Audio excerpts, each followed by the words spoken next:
আবারও জাতীয় দলে কি ফিরবেন তামিম ইকবাল, নাকি ফিরবেন না? আসলে কি সবই ভাওতাবাজি, নাকি মন মাতানো, নাকি দর্শক ভোলানো বা ভক্ত ভোলানো? জাতীয় দলে ফিরতে বোর্ডের কাছে আবারও সময় চাইলেন তামিম ইকবাল খান। আসলে কি এগুলো শুধুই নাটক, না বাহানা? বিপিএল শুরুর আগে তামিম ইকবাল অনেকটা অভিমানের সুরে বলেছিলেন জাতীয় দলে ফেরার ব্যাপারে, না আমি কারো কাছে গিয়েছি, না কেউ আমার সঙ্গে আলোচনা করেছে।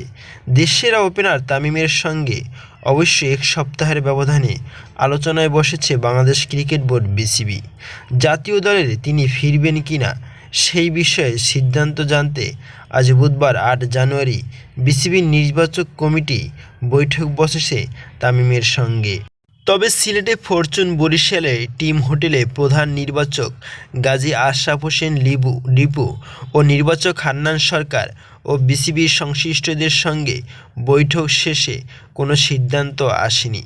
বোর্ডের কাছে আরও কিছুদিন সময় চেয়েছেন তামিম। জানা গেছে পরিবারের সঙ্গে আলোচনা করে নিজের ভবিষ্যতে সিদ্ধান্ত নেবেন তিনি। তবে ২-১ দিনের মধ্যে চূড়ান্তভাবে জানাবেন সব কিছু। আগামী ১৯শে ফেব্রুয়ারি থেকে পাকিস্তান ও সংযুক্ত আরব আমিরাতে শুরু হবে চ্যাম্পিয়ন ট্রফি। এর আগে ১২ই জানুয়ারির মধ্যে আইসিসিকে ১৫ সদস্যের প্রাথমিক দল জমা দেবে বিসিবি।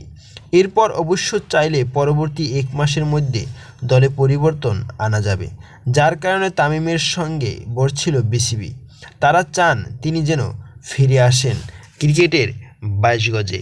তবে দেশসেরা ওপেনার তামিম সর্বশেষ জাতীয় দলের জার্সিতে খেলেছিল ২০২৩ সালের সেপ্টেম্বরে নিউজিল্যান্ডের বিপক্ষে।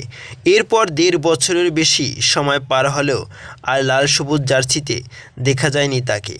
আসন্ন চ্যাম্পিয়ন ট্রফি দিয়ে ফের জাতীয় দলে ফিরবেন তামিম, এই আশায় ভক্তরা। তবে নিঃসন্দেহে তামিম ইকবাল খান বাংলাদেশের একজন সেরা ওপেনার এবং সেরা ব্যাটসম্যান। আর সেই সুবাদে সবাই চাচ্ছে যে তামিম ইকবাল খান আবারও জাতীয় দলের জার্সিতে দলে ফিরুক। নিঃসন্দেহে তামিম ইকবাল খান এখনও একজন ক্রিকেট প্রেমীদের মনে গেঁথে আছে। আর যে কোনো সময় তামিম ইকবাল ফিরবে, এটাই সকল ক্রীড়াপ্রেমীদের মনের আশা এবং আকাঙ্ক্ষা।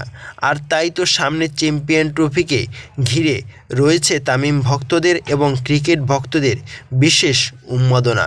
আর এখানে যদি সাকিব বা তামিমকে ফেরানো যায়, তাহলেই ক্রিকেটে আবারও প্রাণ ফিরে পাবে।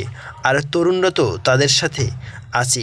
সব কিছু মিলিয়ে তামিম ইকবালকে নিলে হয়তো দলটা আবারও যোগ্য নেতৃত্ব এবং অভিভাবক ফিরে পাবে।